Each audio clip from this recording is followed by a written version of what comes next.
and welcome. I'm Dana Kabunda, and joining me today for a very special Skype interview is Annamarie Pluhar. She's the author of Sharing Housing, a guidebook for finding and keeping good housemates. Thank you so much for being here. It's my pleasure to be here. So Annamarie, why do you think so many people these days prefer living alone as opposed to having a housemate or a roommate? Oh, I don't think they even think about it that way. They don't want to have a housemate. They are adults. They're taking care of themselves. That's what they're supposed to do.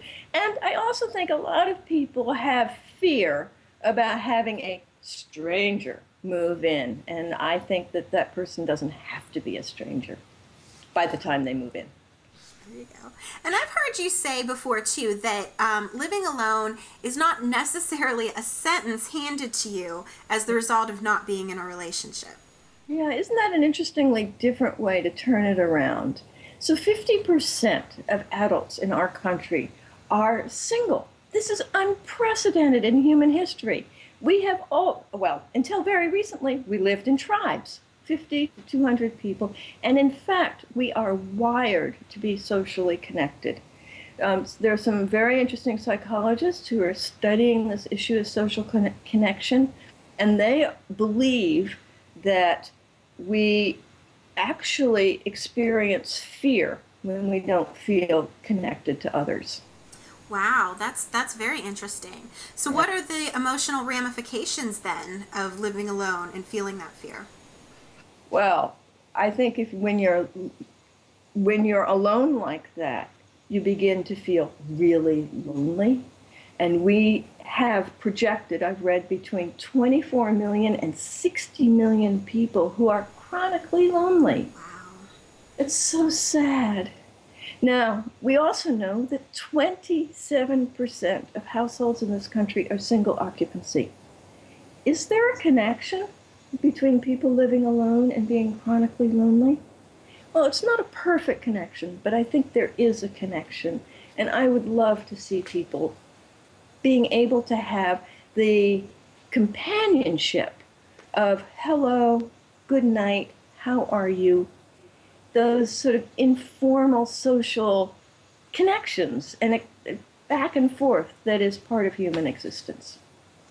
That's a really strong statistic that you cited there. So if there are that many people who are feeling this way, why aren't we hearing more about it? Oh, because I think that people are ashamed to admit that they are lonely. In fact, we know that this is true. Again, some other psychiatrists, Jacqueline Olds and Schwartz at Harvard Medical School, studied this and wrote a book about it. What they think is that people begin to feel left out. And that sounds whiny, and they don't want to admit it. But the problem with feeling left out is that it gets harder and harder to reach out. So I'm thinking that if people can have housemates, they don't get to that place. That's great. So beyond the emotional benefits then, what are some of the other benefits of having a housemate, having someone share your home with you? Money. It's amazing how much money you can save if you are splitting the cost of housing with somebody else. In fact, most people start sharing housing for that reason. But even if you're an empty nester and you have an extra bedroom or two and the money's not an issue for you, the extra money might allow you to do things that would love to do. Take a trip, go to school, whatever. Okay, so that's one. For older people, I think it's very important that they can get help with tasks that were once easy, and they may be able to stay in their home and because they get help with maintaining the home. And finally, and not last, or least important, is that clearly two people living under the same roof are using less of the earth's resources and less stuff, so it's a sustainable way to live. So those are strong reasons, I think, for people trying out the possibility of being a housemate. Oh, they're great reasons. Thank you so much for sharing all of your advice and insight. Annamarie's book, again, is called Sharing Housing, a guidebook for finding and keeping good housemates.